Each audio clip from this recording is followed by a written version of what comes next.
Hey, Anchor Group, Jeff Tutellus from EatLivePrimal.com. I was just scrolling through the Facebook page.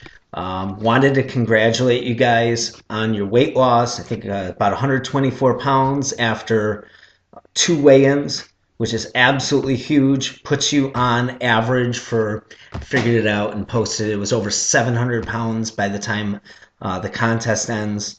You are halfway to the weight that the first season one lost, 227 pounds. So you're already beyond the halfway point of beating season one, and you're close to almost doubling, or 175% of the weight of season two. Now, of course, there's a lot of variables and whatnot, but you guys are on a record pace, which is completely awesome.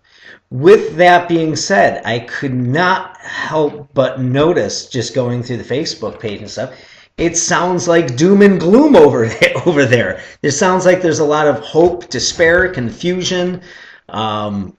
People, just not real confident on a weekly basis. So I wanted to kind of address that real quick, because I think it's absurd. I mean, the proof is in the numbers.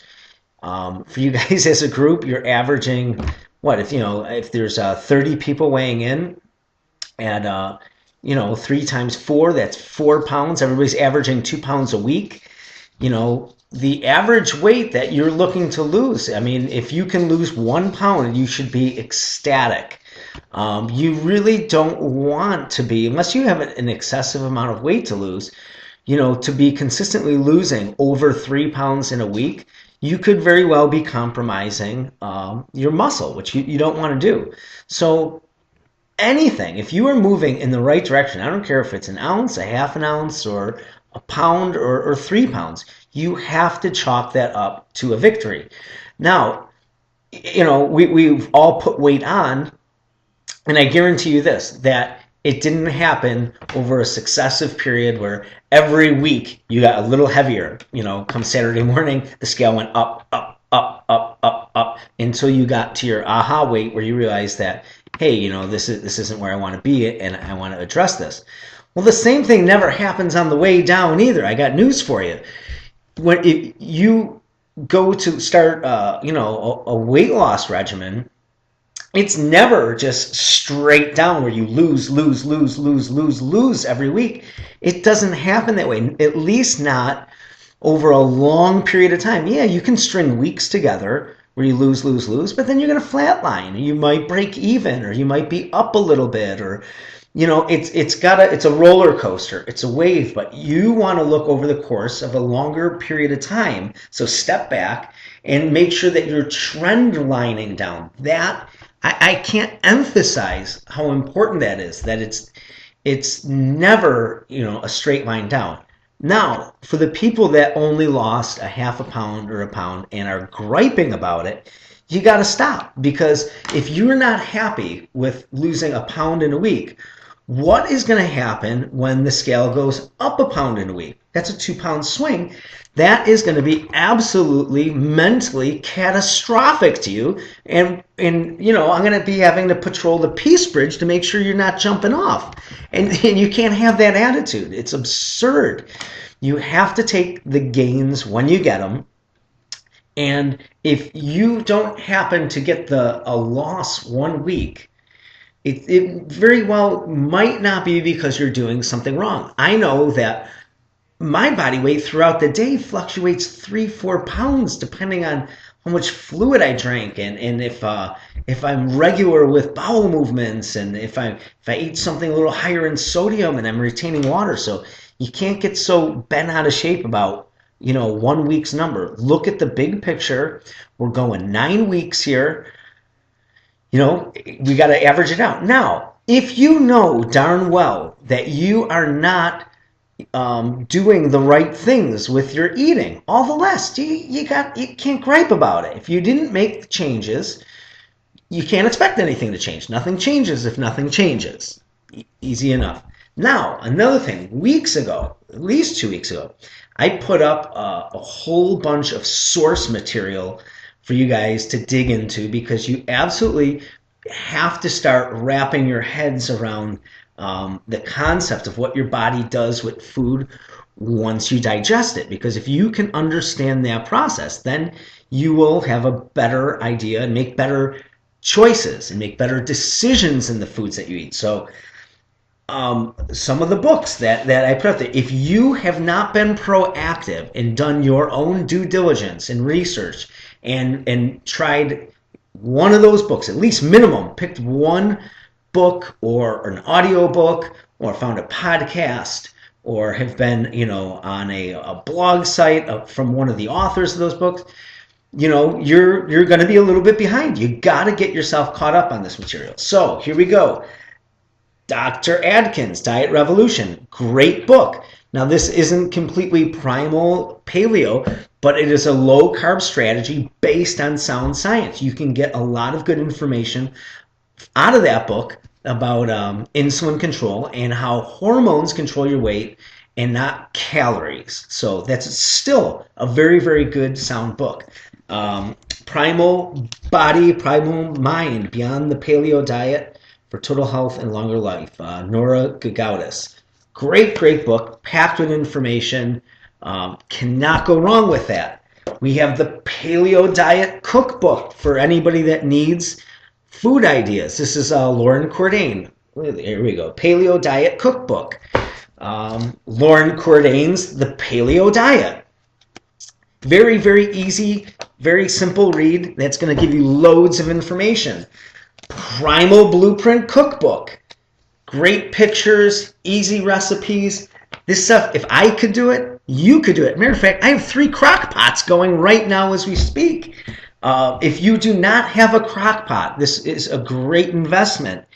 Easiest cooking going. Get yourself a crock pot, put a roast in there, put a bunch of chicken thighs in there, get some vegetables going. You can even get some squash going in there. Make some soups, make some stews. It does it itself. It's like it's a washing machine for food. It's not like I always say, a washing machine. It's not like, it's the easiest thing to do is doing laundry. It's not like you got to bring the clothes down to the river and beat them off the rocks. The machine does all the work. The crock pot, same thing. It does all the work. You put the food in, you pull it out. 6 hours later, it's done. No excuses. Primal Blueprint, probably one of the best reads on the subject because it's so simple and the information is very, very powerful, very, very easy to read. For anybody that's going to tell you that if you're, by eating this way and eating bacon, that you're going to have high cholesterol and you're going to have a heart attack, get this book, The Great Cholesterol Myth. Read this. This will explain why that is all bollocks and absolutely no truth to fat making you fat or being the cause of high cholesterol.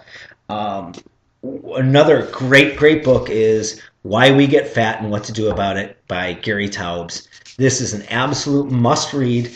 Not quite as simple as like the Primal Blueprint or the Paleo books, but nevertheless, well worth taking the time because it's got loads of information in there and really debunks all the myths about fat and why you have to count calories and so on and so forth.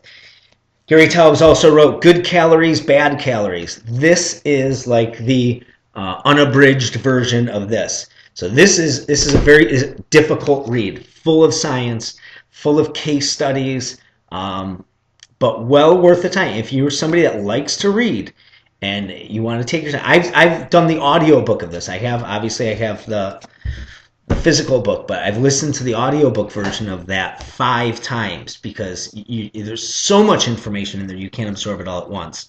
But definitely well worth taking the time, researching, and digging into. So listen, people, you got to get some of this information. Very, very important because if you understand it, you're going to make better choices. You'll have a better understanding of how you're losing weight, why you're not losing weight, so on and so forth. I also, a couple weeks ago, gave a recommendation of getting your carbohydrates in a range of about 50 to 75 grams a day. I don't know how many people, adhered to this or even tried this. I seen a reference a couple weeks ago about a no-carb diet and eating bananas and apples. And first of all, we're not doing a no carb diet. We're restricting our carbs. We're doing a low carb diet. And as I mentioned, I even put on Facebook, a banana is going to have about 28 grams of carbs a day, in a banana. An apple is going to be about 20. So what you want to do is you have to find these food values out. So you have a basic understanding of just exactly how much carbohydrate and sugar you're consuming on a daily basis. Once you realize, what's in those foods, then you can better manage your food choices. It's that simple. Again, it's probably a little more work than what you may be used to because it's not a simple, point system or just counting basic calories, but I guarantee you this is going to be much, much more effective. Teresa, who won last year's Biggest Loser season 2, I know she showed me what she was eating, and she tracked and kept a nice journal of what she was eating, and she kept her carbs in a given range, and she won. It worked great for her, so she can attest to it. Ask her. It works, and there's some veterans in this group who's had great success, and you hit a couple bumps in the road, and it's like you guys are losing your minds, like you've never gone through this before, and you know the score, you know how this works. It's not easy. It's not always, a straight flat road over the finish line. Get your heads together, focus, make sure. Listen, Danielle has given a couple great suggestions. I know one of them is about shutting off the computers, shutting off the TV. There's a great book called Lights Out, which if anybody wants to check that out, it's a great read about the effects of sleep and sleep patterns and the effect that has on your hormones and weight loss. But besides that, spend the time that you're wasting on Facebook, keeping up with the Kardashians and all that other BS, and get some meals prepared. Maybe do some basic stretches and exercise and do something that's going to be proactive towards your health. Figure out, get a pen and paper out and start figuring out, micromanaging your food a little bit, trying to find out exactly how many carbohydrates you're taking in a day. If you know these things and you have these numbers figured out, by all means, feel free to send it to me. I'll look it over for you and I'll give you my feedback. And I mean, that's what we're here for. You can lean on us, but you can't just, you got to have some information to give me to work with. So, I mean, I don't think that everybody realizes how good that you guys are doing, and with consistency and persistence, you're going to do great at this. There is a learning curve to it. It is a process. You have to work your way through it, but it'll be well worth it. So stick with it. Let's not be Debbie Downers about it, and keep pushing forward. So I will check back with you guys soon now that I have this little video thing figured out, and I'm going to stay right on top of you guys. So, all right, be cool, people. Talk to you soon.